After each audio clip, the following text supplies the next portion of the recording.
तो यहां साफ बता दिया कि जितना भी ये माया मोह है ये सब अज्ञान है, ये विखम है, विष है अति भारी।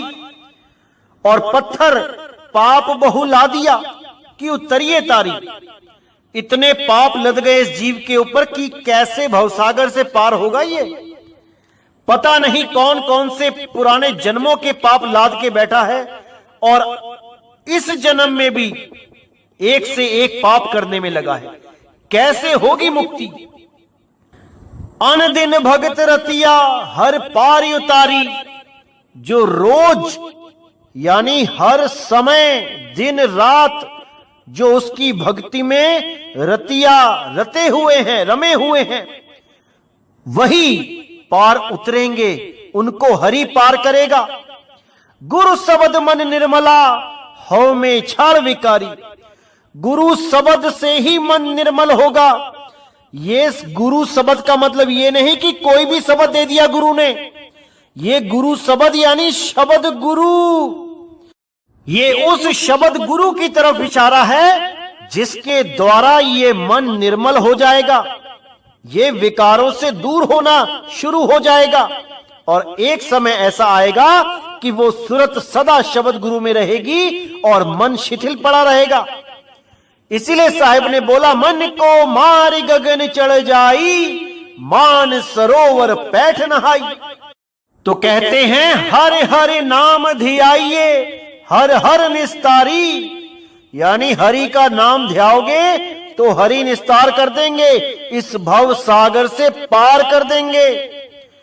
तो आगे कहते हैं कबीर मुक्ति द्वारा संकुड़ा, राई दसवें भाई, मन तो मैगल हो ही रहा, निकसिया क्यों कर जाई। अब यहां पर बहुत गुप्त भेद है मेरे भाइयों, जितना विवेक है यही लगाना है आपने, हर चीज क्लियर हो जाएगी क्या कहना चाहती है साहिब की वाणी। कबीर मुक्ति द्वारा संकुड़ा, राई दसवें भाई।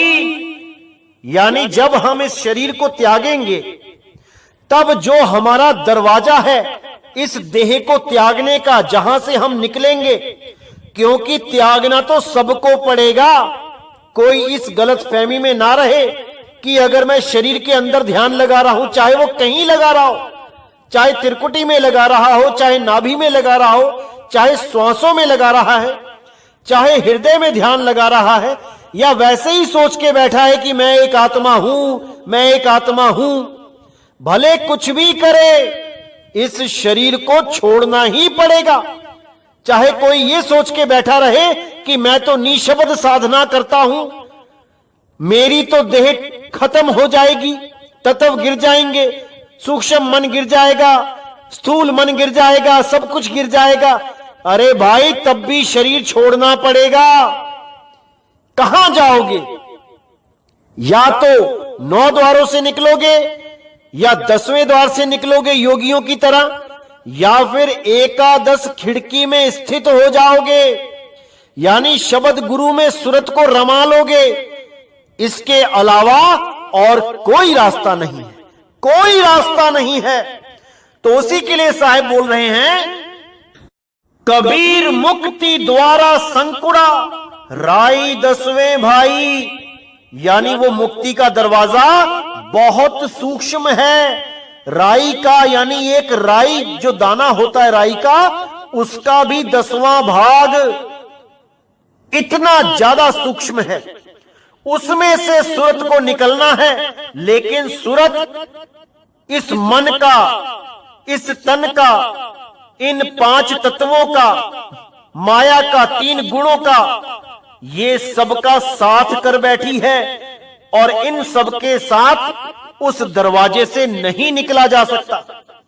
पवन का साथ लेके निकलेगी तो दरवाजा तोड़ के निकलेगी, वो अकेली नहीं निकल सकती।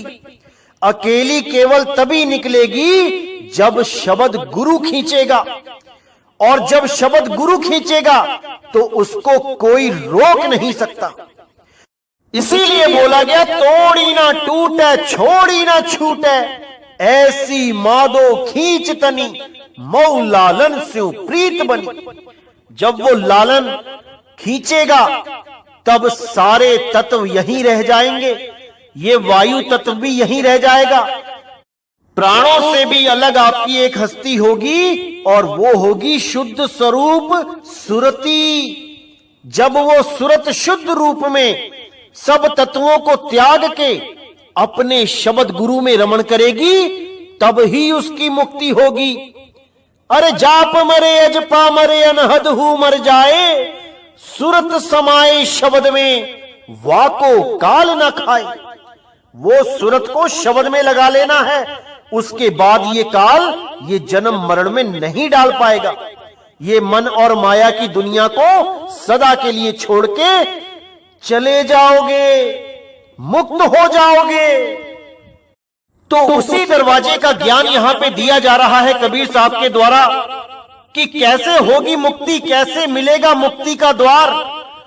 क्योंकि बहुत से लोग भ्रमित करने में लगे हैं कि मुक्ति का द्वार हृदय है, हृदय चक्र में ध्यान लगाना है, हृदय में ध्यान लगाना है, छाती के नीचे ध्यान लगाना है, पेट से ऊपर ध्यान लगाना है।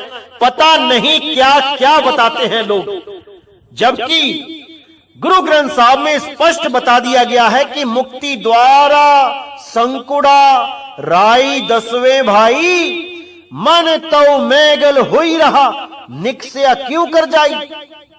ऐसा सतगुरु जे मिले तुठा करे पसाओ, मुक्ति द्वारा मोकला सहजे आवो जाओ। अब यहां पे साहिब कह रहे हैं कि अगर तुम्हें ऐसा सतगुरु मिल जाए जो उस मुक्ति द्वार का भेद बता दे, जिसका राई से भी 10वां हिस्सा इतना सूक्ष्म है जो द्वार, उसका भेद बता दे और उसमें से जाने की विधि बता दे कि कैसे जाया जाए, और उस भेद को जानकर जब आप अभ्यास करने लग जाओ, तब उसकी दया से मुक्ति द्वार मोकला सहजे आओ जाओ। यानी उसकी दया से सहज होके जब भक्ति करोगे तो वो अपना अनुभव देता रहेगा, उस शब्द गुरु का अनुभव होता रहेगा।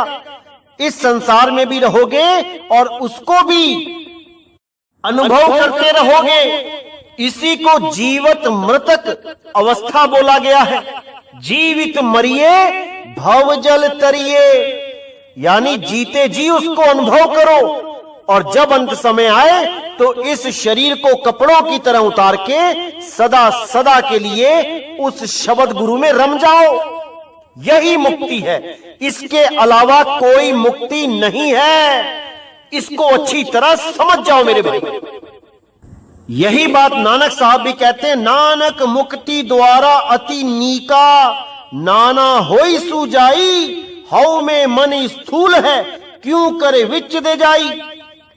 वो भी गवाही दे रहे हैं कि बहुत सूक्ष्म है मुक्ति का द्वार, वहां पर इस मन के साथ नहीं जाया जा सकता, इस अहंकार के साथ नहीं जाया जा सकता, इन 5 विकारों के साथ नहीं जाया जा सकता। इन सबको त्यागना ही होगा और निर्मल होके केवल सुरत ही निकल सकती है वहां से, और कोई नहीं निकल सकता साथ में। क्योंकि मन माया 3 गुण और 5 तत्वों की पहुंच नहीं है वहां तक, वहां कोई नहीं जा सकता, केवल और केवल सुरत जा सकती है। इसीलिए साहिब ने बोला, हम जहां रहे काल तहां नाही, काल से जीत हंस ले जाही। काल क्या है? यही 5 तत्व, 25 प्रकृति, 3 गुण, मन माया, यही काल है। और सतलोक क्या है? वही शब्द स्वरूपी चैतन्य स्वरूप, आत्म स्वरूप, शुद्ध आत्म स्वरूप, वही सतलोक है, उसी में समाना है। इसके अलावा कोई मुक्ति नहीं है, कोई नहीं है। तो इसीलिए साहिब ने बोला, सत्य देश किस विधि जावत, बिना श्वास के सुरत चढ़ावत, कबीरा अमरपुर ते आवत, जब राम ही राम जपावत। यानी कैसे उस सच्चे देश में हम पहुंचे, कैसे अपने स्वरूप में स्थित होएं, बिना श्वास के सुरत चढ़ावत, यानी श्वासों का कोई काम नहीं है, एक भाई इस वाणी का अर्थ करके अनर्थ करने की कोशिश कर रहा था कि पहले हमें श्वासों से ही जाना पड़ेगा त्रिकुटी तक। ये घोर अनर्थ है। साहिब कहते हैं श्वासों के बिना ही चलेगी सूरत, क्योंकि ये सूरत इतनी सक्षम है कि आप अंदाजा भी नहीं लगा सकते। बस इसको गुरु सही मिल जाए। अगर इसको ऐसा गुरु मिल गया जिसने 5 तत्वों में उलझा दिया, तो समझ लो कि ये बंधन में ही रहेगी। और अगर इसको ऐसा गुरु मिल जाए जो विहंगम चाल के द्वारा उस शब्द का लखाव करवा दे, तो इस सूरत को रोकने वाला कोई नहीं है, कोई नहीं है। इसीलिए साहिब ने बोला, सूरत फंसी संसार में, तासे पर गई दूर, सूरत बांध स्थिर करो, 8 पहर हुजूर। इन अधूरे गुरुओं के चक्कर में ही ये सूरत इस संसार में फंसी है, क्योंकि इनको उस शब्द गुरु का भेद ही नहीं पता है। अगर कोई ऐसा गुरु मिल जाए जो शब्द भेदी हो, तब इस सूरत को कोई नहीं रोक सकता मुक्त होने से। इसीलिए साहिब ने कहा, वस्तु कहीं ढूंढे कहीं, कहीं विधि लागे हाथ, और गुप्त वस्तु तब मिले जब भेदी लीजे साथ। वो भेदी सतगुरु साथ होगा तो हर चीज मिल जाएगी, लेकिन अगर भेदी नहीं होगा तो इसी देह में उलझते रह जाओगे, इसी संसार सागर में उलझते रह जाओगे। इसलिए शब्द भेदी गुरु जीवन में होना बहुत जरूरी है, बहुत जरूरी है।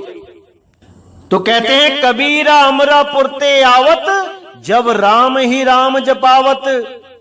यानी कि जब आप केवल और केवल राम जपोगे, राम जपोगे मतलब ये नहीं कि राम का नाम जपोगे। राम क्या है? वो वस्तु है।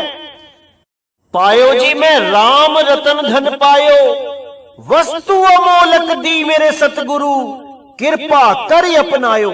वो राम एक वस्तु है, वो केवल नाम नहीं है। उस वस्तु का लखाव कराने वाला गुरु चाहिए, तब वो वस्तु आपसे दूर नहीं है। लेकिन भेदी गुरु ना मिलने के कारण आप बार बार जन्म मरण में आ रहे हो। इसीलिए साहिब ने बोला, कबीरा अमरा पुरते आवत, कि शब्द गुरु ही तुम्हें लेने आएगा जब राम ही राम जपावत। जब तुम केवल और केवल राम जपोगे, यानी कि केवल उस वस्तु का ध्यान करोगे, कोई मंत्र, कोई तंत्र, कोई श्वासा का अजपा जाप, कोई अनहद नाद, कुछ नहीं, केवल और केवल उस शब्द गुरु में ध्यान लगाओगे, तब वो आपको खींच लेगा और हमेशा हमेशा के लिए खुद में समा लेगा, और आपका जन्म मरण सदा के लिए समाप्त हो जाएगा। तो मेरे भाइयों, हर चीज को समझना है, कैसे मुक्ति होगी इसको अच्छी तरह समझना है। अगर ये समझ लिया तो समझ लो कि अब मुक्ति दूर नहीं, और अगर इसको नहीं समझ पाए तो बड़े दुख के साथ कहना होगा कि अभी और आना पड़ेगा, इस दुनिया में बार बार आना पड़ेगा। इसलिए मेरे भाइयों, समय है, अभी इस पे विचार कर लो।